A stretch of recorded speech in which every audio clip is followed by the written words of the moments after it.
And I thought that was a nice way of having you redeem him by being honest that, hey, I'm going to help this woman. I can help redeem it. I thought it was a good character trait to have in a story that young people are going to read. Yes.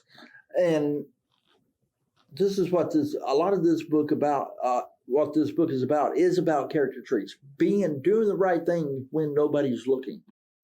Hello, I'm Derek Cash with the North Little Rock Public Library System and want to welcome you to Meet the Author.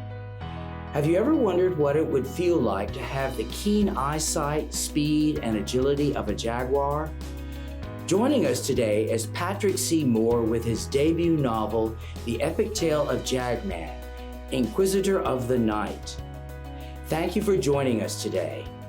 And thank you for being on the program. It's a great honor. Well, thank you. Yes. Okay. Very much. Why don't we begin by letting you have an opportunity to tell the audience and me a little bit about yourself. My name is Patrick C. Moore. I was born in Little Rock, raised in North Little Rock and Pine Bluff, Arkansas, and graduated from Northeast High School here in North Little Rock, and went to University of Arkansas, Little Rock, and then been in the military for 27 years, been abroad to many countries. The military has taken me near and far. I've been to Saudi Arabia, Iraq, Egypt, London, England, Scotland, so many places in the military. What made you, and I'm not saying you're old, but what made you at this point in your life, is maybe a polite way of saying, in this point in your life, decide I want to write a book? Well, I've always been intrigued with superheroes growing up, and it's like, and I always wanted to write. When in the fourth grade, I had to do a short story. And so when I was at Indian Hills Elementary, I had a project. I had to write a short story, and I did. And I was like, man, I liked it. The teacher, so it was pretty creative. And so it's like, that always stuck in the back of my head. I would like to be an author. So that'd be pretty cool. And so at the end of the military, about probably 10 or 12 years ago, I said, I'm going to start writing. I'm going to write my book. And so I started on a piece of paper. I wrote a Jag-man in the middle of the paper, and then I just started putting lines and trying to think of a dialogue, and one thing led to another, and slowly but surely, it took me a while, but I did it. I never quit. I finished it, and it's now reality. Well, that's a fascinating story of creation. Did you have any influences in your life? Maybe authors that you liked, or genres that you liked, or people that just came along and encouraged you? Anything like that? My parents encouraged me, and so that was my main. And then later in life, when I had my son, I was like, okay. My son, my grandkids, this would be something they can look upon and say, hey, my grandfather is an author. And so that was extra motivation. Are they pleased with the book? Yes, I mean, I know that's sort of a loaded question, but I wanted to give you the opportunity to make a comment about what they think. Yeah. Yes, they're super proud. They're like, wow. I mean, on the book, has my name on the front of the book. On the back, it has my picture and my bio. And it's like, wow, it's real. It's awesome. Well, that's something to be very proud of. Listening to your biography, because you said, everything is about Arkansas. Your publisher is from the Little Rock area, the J. Kendall or Kincaid.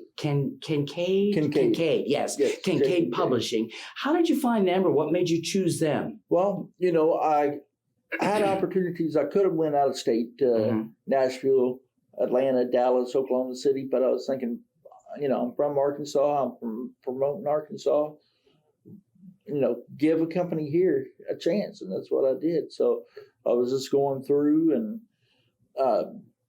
on the internet, seeing about publishing companies, and I talked with a person from J. Kincaid, and then there was steps that I had to go through, and went through those steps, and we had an agreement, and they liked my project, and I liked them, and that's who I settled with. I wanted to stay local.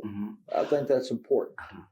I'm sure they're pleased to hear such flattery, and also because of the other potential authors who are watching this program, maybe they will get in contact based on that fine recommendation. Yes, they were very. They're very knowledgeable. They, if there was something that they thought could be changed or give me another insight of, what do you think about this? I looked at it. Some I agreed on, some I didn't. But it's good for them to be. They're upfront, honest, and let you know right straight to the point. What could be fixed? What could make it better? Good. Well, you need support like that. I'm glad to hear that. Yes. Now, if it's all right with you, let's segue into the actual book. Okay. If you can, briefly tell the audience what the book is about, so that before I ask any specific questions, they know what we're talking about. Okay. Jag-man, it starts out as Max Rockefeller. He's the main character in the story, and he goes out. Has a big brother, and his big brother and his three friends has out the back of his house, there's woods, and his big brother and friends had a hidden cave, supposedly they went to go play in and do what the older kids would do, and they wouldn't let Max go along. They said he was too young. And so one Saturday morning, Max decides, I'm going to go find this cave of my brothers and his friends. And so he told his mom that he was going down the street to Cisco's house, which is his friend in school, and go play kickball. And so, man, that's the first time Max really told his mom a lie, and that didn't sit well with him. But he told his mom where he was going, which was not the truth. So he went into the kitchen, made him some PB&Js, went out to the garage, thought he could find everything that he could fit into his backpack that he thought he would need to survive out in the woods. And so he did that. And so he ventures off. He's probably been out in the woods, probably 2.5 hours, 2 hours, and couldn't find any cave that his brother said that was out there. He's like, first he was wondering if it was actually true, but he said his brother wouldn't lie to him. And so, because he looked up to his brother big time. And so he's getting hungry. And that winter, there was a big storm, and a big tree blew over. And so he was going to sit down, eat his PB&Js that he made, and all of a sudden he heard a rustle on the other side in the leaves, and all of a sudden a jaguar jumps over. And so he's about 5 feet from the jaguar. They're looking eye to eye, and Max is scared. He's pretty scared. He was trembling. And so he remembered what he was there to do, and he was going to eat. And so he kneels down, opens up his backpack, gets a PB&J, and he throws it towards the jaguar. The jaguar scarfs it down, and after that, the jaguar leaves. And so he sits on the tree, eats his sandwich, and he was probably there about 30 minutes. And so he decided it's time to go on trying to find his brother's cave. And all of a sudden, this creature comes out of nowhere, and pretty horrific looking creature. And it's a quarter man, a quarter wolf, a quarter bear, quarter pig. And of this creature, the arm is the bear. And so it's got claws and everything. So the bear raises his arm back to take a swipe at Max, and then all of a sudden Max looks and sees this flashlight going between him and this creature. And it happened so fast. And so next thing you know is this creature's running away, and he looks over to his right and he sees the jaguar there. This jaguar had saved Max's life. And earlier, before he went into the woods, Max had cut his hand. And the jaguar acquired injuries from this creature, and so he went over to go help the jaguar, whatever he could possibly do to help him, and his hand and the side of the jaguar kind of mixed, and the jaguar has blue blood. Imagine that. And so all of a sudden, he felt changes in his body. His eyesight got as keen as a cat, and he could tell when he moved around he was fast. He was like, wow. And so, not to give any more detail, but that's how he starts becoming Jag-man. Okay, all right. Okay, we can stop there because we want to whet the audience's appetite. Yes. Right. Okay, I am curious though. When I read that he gave the jaguar the peanut butter sandwich, I'm just wondering, did you do any research? Do you really know if a jaguar would have eaten a peanut, or did you just make that up? Or I made that up. You made that up because I was just thinking. I really wonder if he knows about that. Okay. Something I noticed that. In the story, because Max develops, he ends up becoming a football player, etc. I don't want to give too much away either. Right. Something I noticed that you bring up is one of the towns that's got a football team is San Antonio. And I just, in NFL, they do not have one. I'm just curious why you picked San Antonio. Well, actually, my brother now lives in New Braunfels. Then I'm in the military. I was in the Air Force, and so went to basic training at Lackland Air Force Base in San Antonio. And I like the city's nice. I like the city, the Riverwalk downtown and everything. And so, and it does not have a football team. And so I was thinking, okay, you have the Houston Texans and you have the Dallas Cowboys, and I was like, San Antonio, that I liked. And so that is a setting for Max's, where he starts his pro career. It's in San Antonio, and it's the San Antonio Rattlers. Okay. Yes. Okay. That answers the question that kind of I found intriguing. All right. Now, when he's first developing his powers, or at the beginning of the story, there's a scene that you have where he uses his superpower. A woman's being robbed and her purse has been stolen. Right. And he uses his superpowers to return the stolen purse to the woman. It kind of, it struck me as, he lied to his mother about going to the cave when he didn't. And I thought that was a nice way of having you redeem him by being honest that, hey, I'm going to help this woman. I can help redeem it. I thought it was a good character trait to have in a story that young people are going to read. Yes.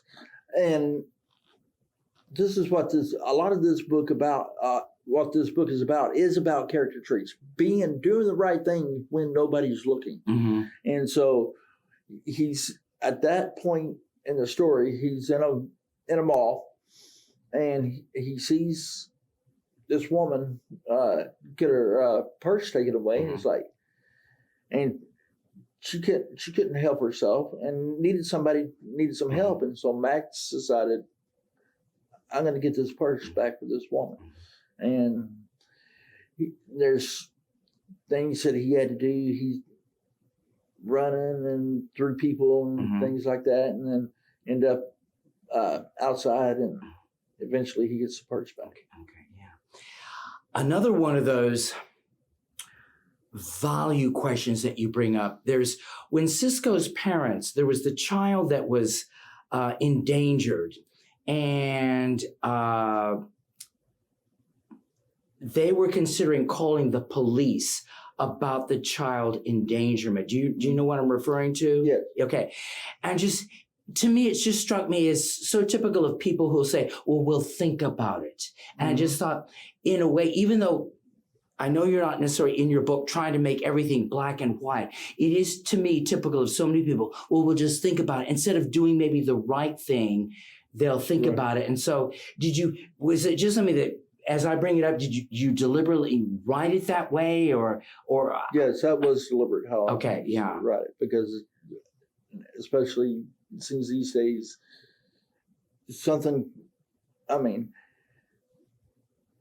instances, it could take a matter of minutes where a person could need help or something. So you really can't take the chance of that. If you see something, I'd rather be safe than sorry. Yes. Take that chance, and if there's a call for help, if it's not needed, awesome. But if it's needed, then you did the right thing. Yeah. Okay.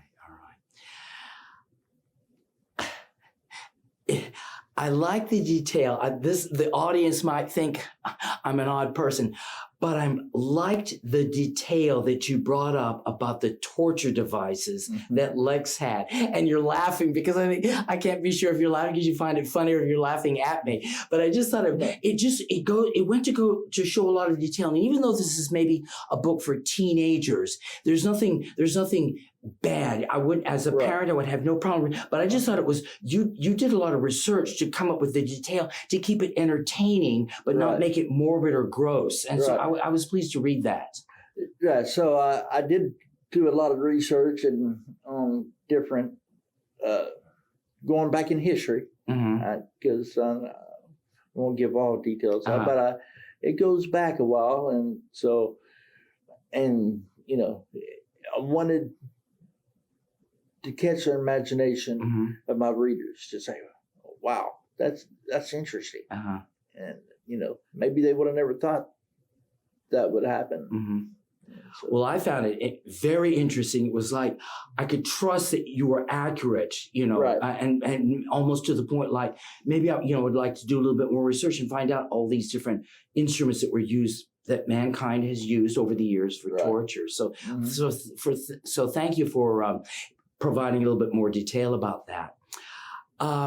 There is a page, I don't know if you'll remember it, but there was a page where you brought up that even Mongolia is interested in football. Do you remember that? Yes. Is that really true? Are the Mongolians interested in football? They are. Okay. And the reason why I bring that up, my son, he's 15, his name's Albert, and his mother is Mongolian. Oh, okay. And so that's how I found out about, the Mongolians interested in football. And so I'll call him my little Marigolian. Okay. And so I've been to Mongolia probably 7 times. Well. Yes. And so because, and just like that, my son knows the American history and heritage, but he doesn't need to forget about the Mongolian history because that's a part of him. And so, and going over there and finding out and actually finding out there's a lot of Mongolian people here in the United States and here in Arkansas. Oh, okay. And so, it's pretty interesting to find out that, there's Chiefs fans, there's Eagles fans, there's Buffalo Bills fans. Well. And so, Cowboys fans. And so, well, I knew that when I lived in Japan, they were interested in American football. But when I read that, I just wanted to bring that up because I didn't know if you were like just being funny. But it's interesting to know that they are very much interested in it. Okay. They are. All right. Okay. Well, Patrick, if you're willing, we would like for you to read a small, brief section of your book to give the audience an idea of your writing style and a little bit more about the book. So I'll be quiet and I'll let you read. Okay. Max brought supreme speed, agility, power, strength, and keen vision to the football field. Max could run by and run through opposing defenses with ease. When Max ran by the opposing defenders, all they saw was a flash of light going by them. Max was so fast that the defenders usually ran into each other while trying to tackle him. In terms of agility, Max made the opposing defenders miss tackles because Max could cut, turn, change direction on a dime. Max just made the opposing defenders look bad. In terms of power and strength, Max basically used his power and strength to run right over defensive linemen, then the linebackers, and finally secondary players. Max's arm strength was unbelievable. Max could throw a perfect pass to his wide receiver on a rope, and Max's receivers always caught his passes in stride. Even the biggest and toughest defensive linemen and linebackers could not stop Max. in the terms of keen vision, Max could spot holes in the opposing defenses that nobody else could see. Max always took advantage of any opposing defensive mismatch on the football field. Max had learned how to read opposing defenses well beyond his years. Max could spot a blitzing defense, a zone defense, or a man-to-man defense with ease. Well, very good. So now we get an idea of just a brief or a synopsis of what the story is about. And this has been a pleasure. If people want to buy this book or get more information, where can they buy the book and how could they contact you or see maybe a website or something like that? Okay. I have a Facebook page. It's called Jag-man. And you can buy the book at Barnes & Noble online or Amazon.com. Well, this has been a great pleasure. Thank you so much for being on the program. I appreciate it. Yes, Thank you for okay. the opportunity. Okay, well, thank you for joining us today. It has been a pleasure. If you're interested in this book, please visit us at the library or find us online at our website, nlrlibrary.org. Join us again next time and have a great day, everyone.